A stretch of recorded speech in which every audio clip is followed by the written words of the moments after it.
السلام علیکم خواتین و حضرات۔ غالب کی جس مشہور غزل کے بارے میں ہم آج بات کریں گے، یہ غزل ایک مرتبہ ہم پہلے بھی آپ کی خدمت میں پیش کر چکے ہیں، لیکن وہ کچھ اشعار ہم نے منتخب کیے تھے، پوری غزل نہیں تھی، تو دوستوں نے فرمائش کی کہ ہم پوری غزل کے بارے میں ان سے بات کریں۔ غزل بہت مشہور ہے، آپ نے بھی کئی مرتبہ سنی ہوگی۔ غزل ہے کہ یہ نہ تھی ہماری قسمت کہ وصال یار ہوتا، اگر اور جیتے رہتے یہی انتظار ہوتا۔ وصال یار کا مطلب ہوتا ہے محبوب سے ملنا۔ اس سے ایک پہلو یہ بھی نکلتا ہے کہ اگر وصال یار مقدر میں نہ ہو، یعنی محبوب سے ملنا مقدر میں نہ ہو، تو زندگی سے موت ہی بہتر ہے، اور یعنی انتظار موت سے بھی زیادہ سخت اور تکلیف دہ ہوتا ہے۔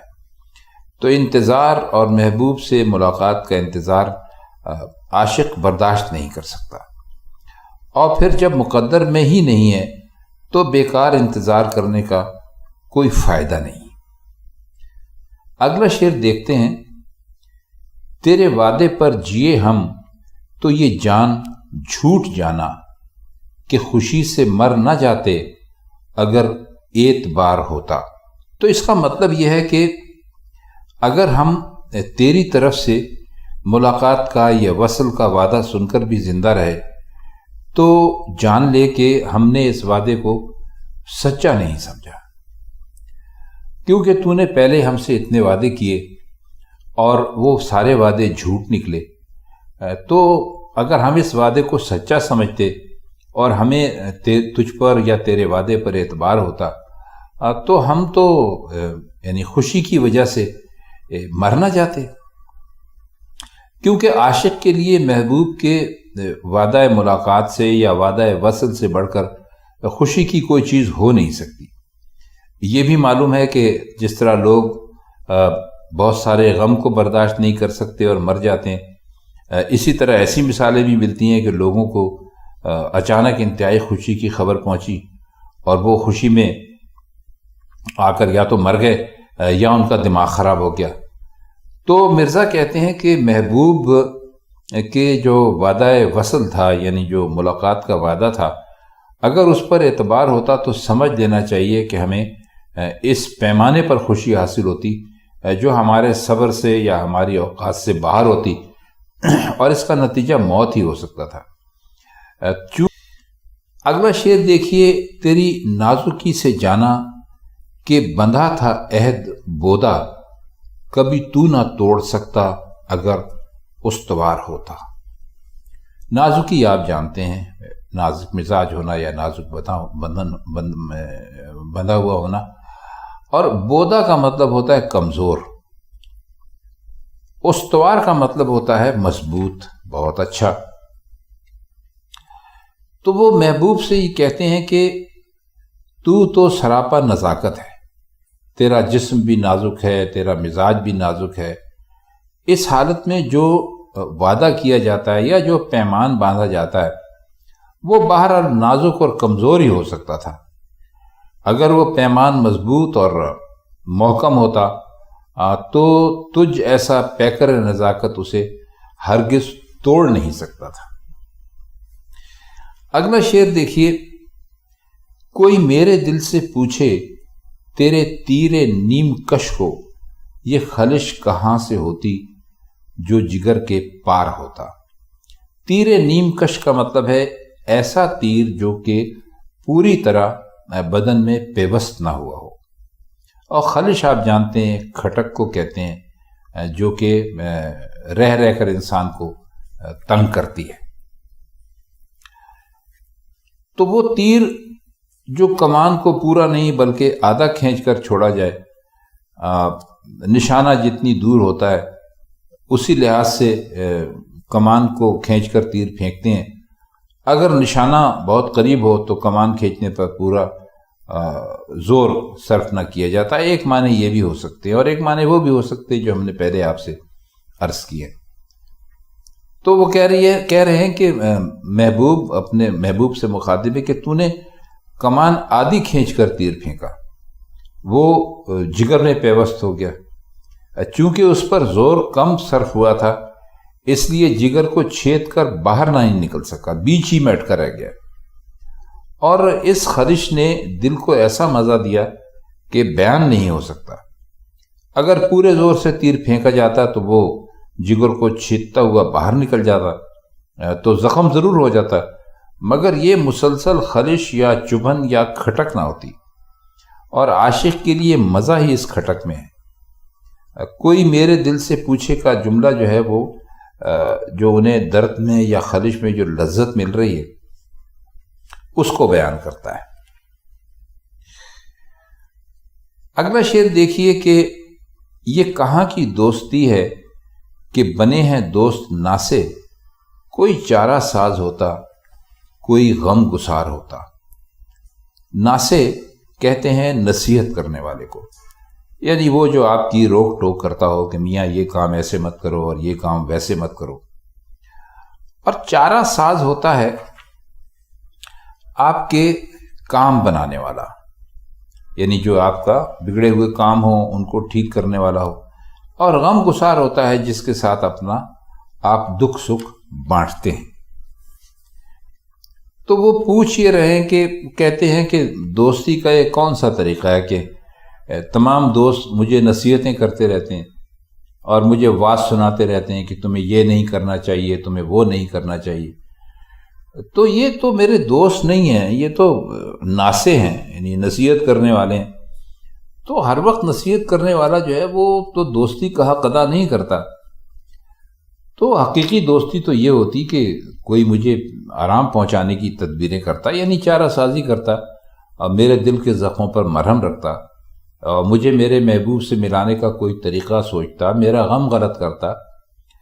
اور تعجب یہ ہے کہ دوستی کے یہ واضح طریقے چھوڑ کر جس سے میرے دوستوں اور ان کی ساتھیوں کی ہمدردی ظاہر ہوتی، انہوں نے نصیحتیں شروع کر دی جو مجھے اچھی نہیں لگتی اور ان سے کوئی فائدہ بھی نہیں ہے۔ شعر دیکھیے کہ رگ سنگ سے ٹپکتا وہ لہو کہ پھر نہ تھمتا، جسے غم سمجھ رہے ہو یہ اگر شرار ہوتا۔ رگ سنگ کہتے ہیں، آپ نے دیکھا ہوگا کہ پتھروں کے اوپر ایک باریک باریک سی لکیریں سے پڑی ہوئی ہوتی ہیں، ان کو رگ سنگ کہتے ہیں۔ یعنی کوئی پتھر دیکھیں آپ دریا سے نکلے یا ندی سے نکلے، ویسے کوئی آپ پتھر دیکھیے تو وہ اس پر جو لکیریں بنی ہوئی ہوتی ہیں ان کو رگ سنگ کہتے ہیں، اور شرار کہتے ہیں چنگاری کو۔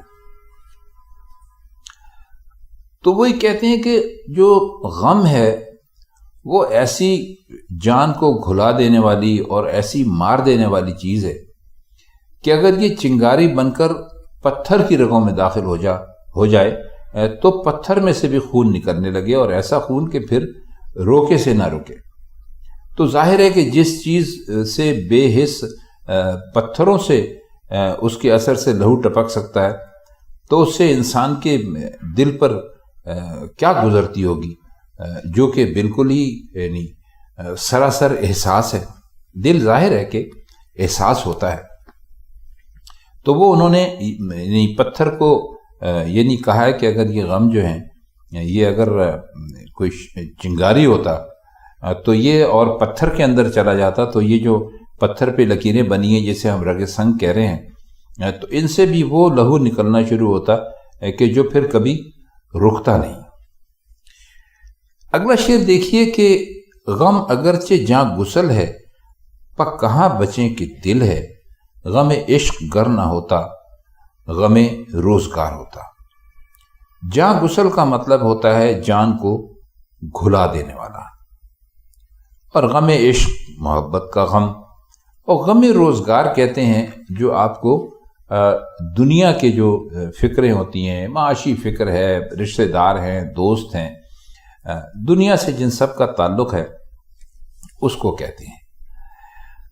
تو مطلب اس کا یہ ہوگا کہ غم یقیناً جان کو گھلا دیتا ہے، تباہ کر دیتا ہے اور موت کے گھاٹ اتار دیتا ہے، لیکن کیا کریں کہ معاملہ دل سے آن پڑا ہے، اس لیے ہم غم سے بچ نہیں سکتے۔ فرض کر لیجئے کہ ہم نے عشق کا غم نہ لگایا، مگر ہمارے دل کی جو فطرت ہے اور طبیعت ہے وہ ہے ہی ایسی کہ وہ کسی نہ کسی غم سے اپنا رشتہ قائم رکھتا ہے۔ تو اگر ہم عشق نہ کرتے، ہمیں غم عشق نہ ہوتا، تو وہ زمانے کے دوسرے غموں میں الجھ جاتا، جیسے کہ ابھی ہم نے آپ کے سامنے ذکر کیا ہے۔ تو کہتے ہیں کہ دل جو ہے بہرحال وہ غموں سے خالی نہیں رہ سکتا۔ شعر کی خوبی یہ بھی ہے کہ اس میں غم عشق کو یعنی بالا اور برتر قرار دے کر اس کی طرف یہ کہہ کر بلایا گیا ہے کہ اگر یہ قبول نہیں کرو گے، یعنی یہ غم قبول نہیں کرو گے تو دنیا کے دوسرے غموں میں مبتلا ہو جاؤ گے، مثلا جان و مال کا غم، بیوی بچوں کا غم، اس قسم کے سارے غم۔ تو وہ ایک طرح سے آپ سے کہہ یہی رہے ہیں کہ اس سے بہتر ہے کہ بہت سارے غم اپنی جان کے ساتھ رکھنے کے لیے تم ایک ہی غم اپنی جان کے ساتھ رکھو کہ کسی پہ عاشق ہو جاؤ اور کوئی تمہارا محبوب بن جائے، تو محبوب کا غم جو ہے وہ بھی کافی بڑا غم ہوتا ہے۔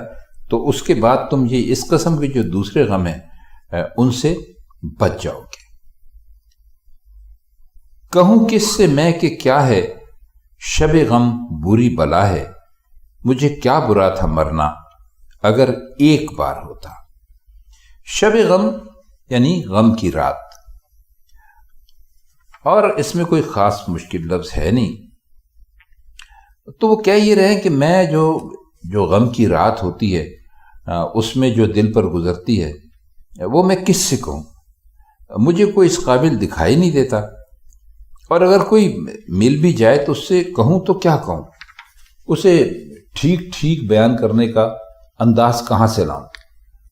بس اتنا کہہ سکتا ہوں کہ یہ نہایت بری بلا ہے۔ بس یہ سمجھ لیجیے کہ ایک ایک لمحہ جو ہے وہ مجھ پر ایک عذاب بن کے گزر رہا ہے، اور ہر سانس میں موت کسی کیفیت ہے۔ میں مرنے سے نہیں ڈرتا، شرط یہ ہے کہ ایک ہی بار موت آتی اور میں ختم ہو جاتا، لیکن میرا ایک ایک لمحہ موت کے منہ میں گزرتا ہے۔ نہ چھٹکارے کی کوئی صورت ہے، نہ موت کی تکلیفوں میں کوئی کمی نظر آتی ہے۔ ایک بار مر جانا برا نہیں تھا، مگر شب غم نے مجھے ایسی حالت میں مبتلا کر رکھا ہے گویا ہر آن موت کی تکلیفیں مجھ پر طاری ہو رہی ہیں، لیکن جان نہیں نکلتی۔ جان نکل جاتی تو یہ لمحہ بلمحہ مرنے کی تکلیفیں سہنے سے بھی رہائی پا جاتا۔ دیکھیے، شاعر کا کمال کے شب غم کے متعلق حقیقتاً کچھ نہیں کہا، مگر جو کچھ کہا جا سکتا تھا وہ کہہ گیا۔ لفظوں میں ایسی تصویر کھینچ دی کہ کوئی بھی پہلو چھپا نہ رہا۔ پھر یہ کہ ایک بار موت آ جاتی تو مجھے اس کے لیے تیار ہونے میں کیا مسئلہ تھا۔ تو اس میں شب غم کی ایک پوری کیفیت آپ کے سامنے آ جاتی ہے۔ شعر ہے کہ ہوئے مر کے ہم جو رسوا، ہوئے کیوں نہ غرق دریا، نہ کبھی جنازہ اٹھتا نہ کہیں مزار ہوتا۔ رسوا کہتے ہیں بدنام ہونے کو، اور غرق دریا کہتے ہیں دریا میں ڈوب جانے کو۔ اب کہہ وہ یہ رہے ہیں کہ مرنے کے بعد جو ہماری رسوائی ہوئی، بدنامی ہوئی، اس سے بہتر تھا کہ ہم دریا یا سمندر میں ڈوب جاتے، اور نہ کہیں کوئی جنازہ اٹھانے کی نوبت آتی اور نہ کہیں دفن ہوتے۔ ظاہر ہے کہ رسوائی کا نقشہ جو غالب نے دوسرے مصرے میں پیش کیا ہے، یعنی جنازہ اٹھا تو کوئی ساتھ نہ تھا، اور بے کسی کے سوا کسی اور کی دوستی یا رفاقت حاصل نہیں تھی، اور قبر بنی تو اس پر کوئی دیا جلانے والا یا اس کی دیکھ بھال کرنے والا نہیں تھا۔ تو اس رسوائی سے محفوظ رہنے کا ان کو صرف ایک ہی پہلو نظر آیا کہ وہ ڈوب کر مر جائیں۔ مرزا نے یہ جو تصویر کھینچی ہے یہ بہت ہی عجیب و غریب ہے۔ یہ شعر بھی کافی مشہور ہے، آپ چاہیں تو اس کے مزید معنی بھی سوچ سکتے ہیں۔ آپ کو جب یہ غزل پڑھیں گے اور آپ اس پر غور کریں گے تو ہو سکتا ہے آپ کے ذہن میں کچھ اس کے نئے معنی بھی آ جائیں۔ اگلا شعر دیکھیے کہ اسے کون دیکھ سکتا کہ یگانہ ہے وہ یکتا، جو دوئی کی بو بھی ہوتی تو کہیں دو چار ہوتا۔ اس میں یگانہ کا مطلب ہوگا واحد، اکیلا یا ایک، اور یکتا کہتے ہیں بے مثال کوئی ہو یا بے نظیر ہو، اور دوئی کا مطلب ہے یعنی اکیلے پن کی ضد، یعنی دو، ایک کے بجائے خدا کے ساتھ کسی کا شریک ہونا، اور دو چار ہونا کا یہاں پر مطلب ہے دکھائی دینا یا نظر آنا۔ تو کہتے یہ ہیں کہ خدا کو کون دیکھ سکتا ہے، کیونکہ وہ تو اپنی ذات میں اکیلا اور بے مثال ہے، بے مثل ہے، اس جیسا کوئی دوسرا وجود نہیں۔ اگر اس کی ذات میں یہ دوئی کا تھوڑا سا بھی اثر ہوتا، یعنی وہ ایک سے زیادہ ہوتا، تو کہیں نہ کہیں تو ضرور نظر آتا، لیکن اس کی ذات تو اس دوئی سے بالکل پاک ہے، بہت بالا ہے، پھر اسے ظاہری آنکھوں سے کون دیکھ سکتا ہے۔ آخری شعر دیکھیے کہ یہ شعر کافی مشہور ہے، آپ نے بھی سنا ہوگا، یہ مسائل تصوف یہ تیرا بیان غالب، تجھے ہم ولی سمجھتے جو نہ بادہ خار ہوتا۔ مسائل تصوف کا مطلب ہے فلسفہ تصوف کا، تصوف یعنی صوفیزم کا فلسفہ۔ وہ کہہ یہ رہے ہیں کہ ولی کا مطلب ہوتا ہے خدا کا دوست، جو خدا کے نزدیک ہو، اور بادہ خار کہتے ہیں شرابی کو۔